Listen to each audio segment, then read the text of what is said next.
Qu'est-ce que le No Man's Land? Le No Man's Land était la distance entre les premières lignes allemandes et alliées lors de la Première Guerre mondiale. Ça ressemblait à ça.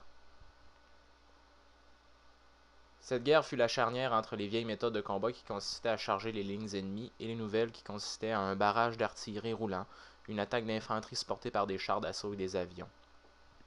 Avec l'entrée en guerre des Américains, les Allemands se voyaient en mauvaise posture.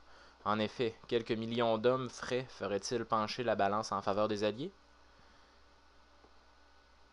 C'est à la bataille d'Argonne que les Américains se sont vus commettre une erreur stratégique importante. Ils ont perdu un bataillon.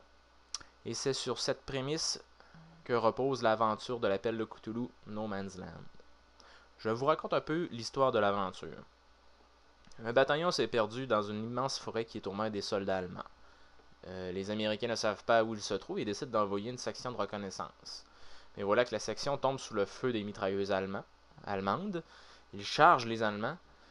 Une gigantesque explosion met tout le monde KO. À leur réveil, les personnages découvrent une grotte où est expliquée l'histoire d'un monstre. Quelques événements inexplicables se produisent dans la grotte. Ils fuient, découvrent un charnier de soldats de toute nationalité, marchent jusqu'à un village et trouvent un prêtre fou dans une église qui explique que les lois Gore sont partout, qu'ils veulent réveiller une entité maléfique. L'église explose, les personnages fuient encore, se retrouvent devant une armée de zombies inactive. Les lois Gore prennent possession d'un des personnages pour qu'il mange une formule magique qui permettrait de fermer le portail par lequel l'entité viendrait détruire la Terre. Le groupe retrouve le bataillon qui est sous le feu ennemi, repousse les assauts allemands, découvre le temple et ferme le portail. Merveilleux? Non, pas vraiment. Cette aventure n'est qu'une promenade du point A au point B. Il n'y a pas de rebondissement, pas d'ennemis surprises, pas d'effet dramatique. Ensuite, il y a un nombre incroyable d'ennemis sur lesquels les joueurs peuvent utiliser leurs ridicules compétences de fusil. Il y a des ghouls, des zombies, des squelettes animés, des cultistes, Gatato no Toa et Loigor. Et tous ces monstres ont une présence inexpliquée dans le récit pour les personnages. Ok, mais il y a peut-être une aide de jeu qui permet de comprendre un peu la nature des Loigor, mais sans plus. Puisque c'est une aventure de tournoi, il nous est proposé des personnages préfabriqués. Ces personnages ont chacun leur histoire avant la guerre, décrite en une dizaine de lignes, et dans un autre paragraphe, les relations entre les membres du groupe. La trame est mince, et les conflits qui peuvent éclater entre les personnages tournent autour d'attitudes incompatibles, le bon vivant versus le pessimiste, ou encore le vol d'une montre. Bon, au niveau physique de la chose, j'ai une version française de l'aventure No Man's Land, publiée par Descartes en France.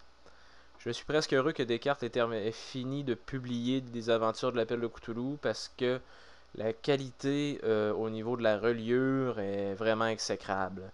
Ça prend pas 6 mois que les pages commencent déjà à décoller, la colle est de mauvaise qualité. Euh, les illustrations sont vraiment affreuses. Soit qui sont extrêmement laides ou qui prennent trop de place. Il y en a une en plein milieu du livre qui prend les 2 pages complètes pour nous montrer des soldats sur une mitrailleuse en train de fusiller, en train de mitrailler des zombies. C'est tout.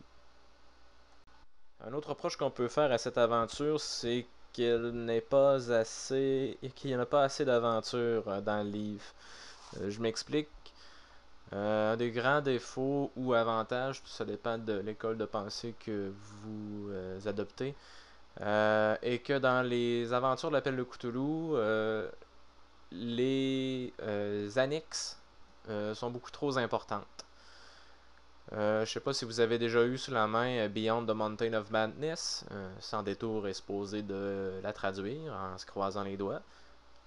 Donc, dans cette aventure-là, vous avez une aventure de 200 pages. Les 200 autres pages ne sont que des annexes de l'équipement, des choses comme ça, des conditions pour survivre dans un froid antarctique.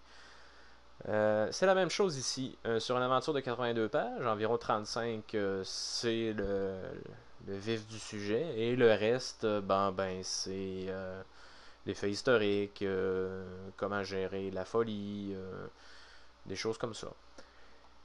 Ça n'a pas vraiment lieu d'être dans une aventure de la sorte, surtout pour une aventure de tournoi, je dirais, parce qu'on a l'impression de lire une aventure qui est proposée à des débutants de l'appel de Cthulhu. Par contre, c'est impossible qu'elle soit proposée à des débutants parce qu'elle est tellement linéaire que ça prend quelqu'un d'expérience pour réussir à la rendre enlevante.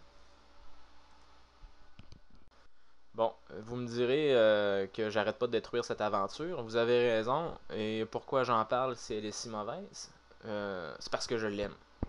Voici pourquoi. C'est la seule aventure que j'ai vue qui se veut une quasi-simulation de la Première Guerre mondiale. Pour arriver à cette simulation, l'auteur nous propose une multitude de tables pour simuler la vie dans les tranchées. Les difficultés rencontrées, les gaz, les effets d'un bombardement, les blessures possibles et les attaques sont tous représentés par des tables. Et je crois que le joyau de cette aventure réside dans une table, justement, qui s'appelle une table de charge. Il arrive un moment où les joueurs doivent charger une tranchée allemande. Et je sais pas si vous avez vu des films comme All Quiet on the Western Front, mais je dois dire que les charges sont assez épeurantes, merci. Puis pour retransmettre cette émotion-là et les événements qui accompagnent une charge, je dois vous dire que j'ai lancé quelques jets là-dessus et il serait difficile présentement de transmettre l'émotion de mes joueurs quand je leur décrivais la boucherie à laquelle ils participaient. Quand je disais que cette aventure était une quasi-simulation, c'est effectivement le cas. Pour rehausser le niveau de l'aventure, cependant, il faut que le maître se renseigne sur les armes, la vie dans les tranchées, etc. Moi, j'ai passé une vingtaine d'heures à passer au crible l'histoire de la Première Guerre mondiale, à écouter tout plein de films que je pouvais trouver dans mes clubs vidéo. Ça m'a permis de décrire le premier bombardement allemand avec réalisme. J'ai même envoyé à mes joueurs des images de leurs armes, de leurs uniformes, de leur équipement. En faisant toute cette recherche, j'ai souhaité véritablement faire une simulation le plus possible. Je crois que j'ai réussi, dans un certain sens, parce que personnellement, mes joueurs étaient impliqués. Et même si je leur avais dit au départ que c'était une aventure linéaire, qu'il allait avoir pas grand surprise, pas de rebondissement, je leur ai dit que ça allait être une boucherie.